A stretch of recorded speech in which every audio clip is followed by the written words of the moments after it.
मुख को ऊपर करके सांस ले रही थी।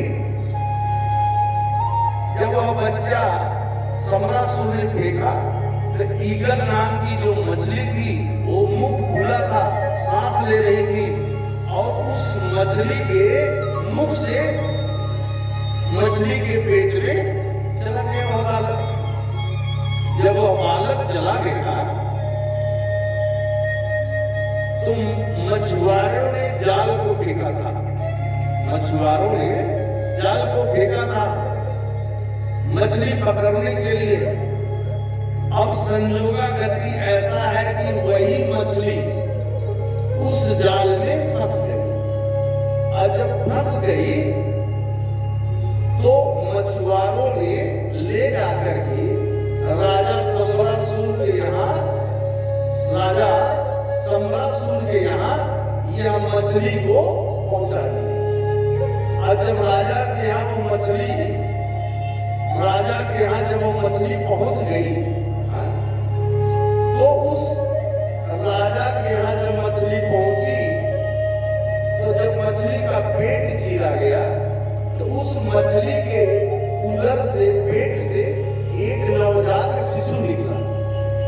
जब शिशु निकला तो उस कीचन में, जो कीचन का राजा की, जो कीचन की कार्यभार संभालती थी, उसका नाम था विद्यावती। विद्यावती से सम्रासुर ने कहा अब यह बालक आप तुम ले रखो और इसकी सेवा करो। तो विद्यावती ने उस बालक की सेवा करने लगी। आचार्य सुखदेव जी कहते हैं कि एक बार नारद भगवान आ गए। नारद भगवान विद्यावती के पास आ गए और विद्यावती से कहते हैं, अरे विद्यावती, तुम्हारा पूर्व जो नाम है, तुम्हारा नाम है रति। क्या नाम है? रति। और तुम कामदेव की पत्नी हो, और ये जो नन्हा सा बालक देख रही हो ये कोई और नहीं है, यह तुम्हारा ही पति है, इसका नाम है कामदेव।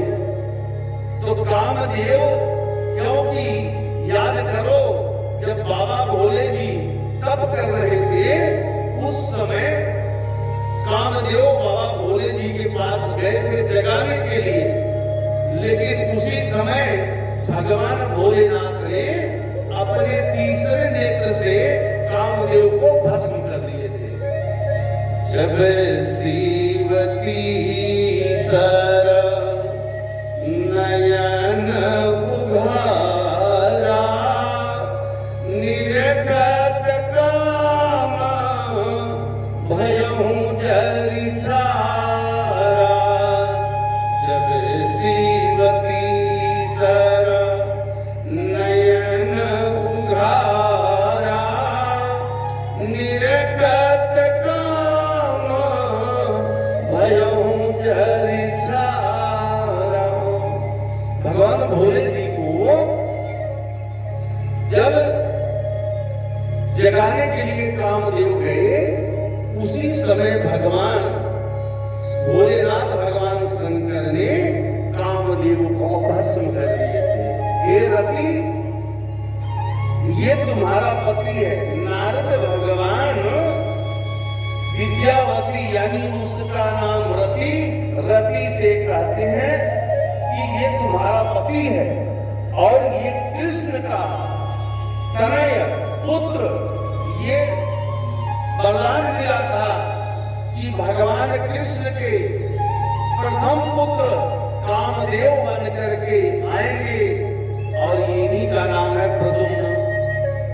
अब तो वह रति प्रसन्न हो गई, भाई पति पा गई तो प्रसन्न हो गई।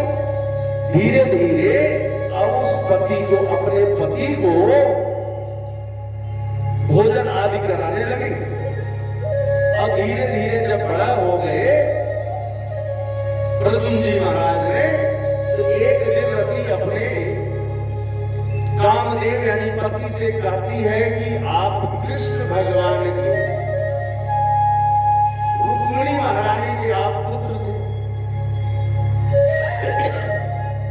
सम्रासुर ने सम्रासुर ने आपको चुरा कर ले आया था और ला करके समुद्र में फेंक दिया था।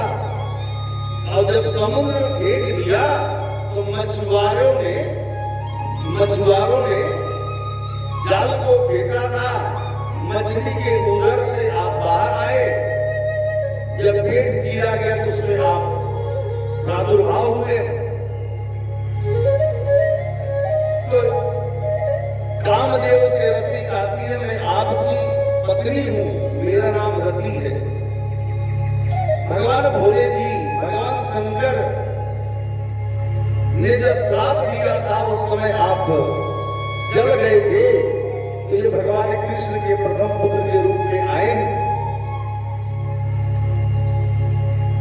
एक दिन कामदेव ने सम्रासुर को ललकार दिए। अब सम्रासुर को मारने के लिए प्रथम भगवान ने तैयारी कर लिया। और एक दिन क्या हुआ कि वो सम्रासुर को भगवान प्रद्युम्न जी ने सम्रासुर को मार डाले और मार करके अपने पत्नी को यानी रति को लेकर के फिर वो द्वारिका पहुंच गए। जब द्वारिका पहुंच गए तो प्रेम से रहने लगे।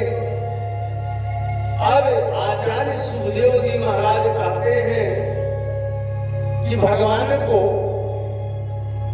मणि की चोरी लगी थी, मणि की चोरी लगी थी भगवान कृष्ण को। भादव की कलंकित चौथ उजाला पाठ में, भादव जिस समय गणेश चौथ होता है भादव के, उस दिन वो कलंकित चंद्रमा जो है वो कलंकित है, उसको देखना नहीं चाहिए। अगर मान लो कोई देख लिया है तो ये कथा सुन लेने से उसका कलंक समाप्त हो जाता है, नहीं तो वह कलंक उसे लग ही जाएगा। चाहे वह चोरी का लग जाए, चाहे किसी प्रकार का, उसे कलंक लगना है।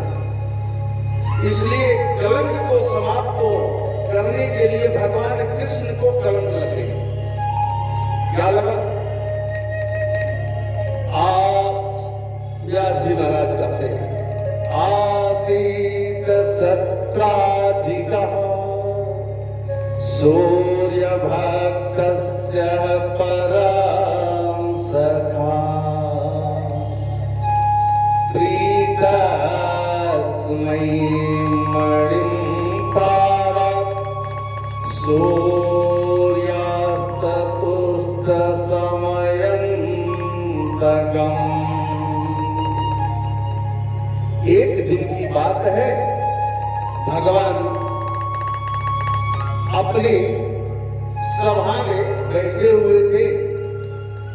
उस सभा में भगवान ने अपने मणियों के साथ, अपने मंत्रों के साथ, अपने शिष्यों के साथ, अपने परिकरों के साथ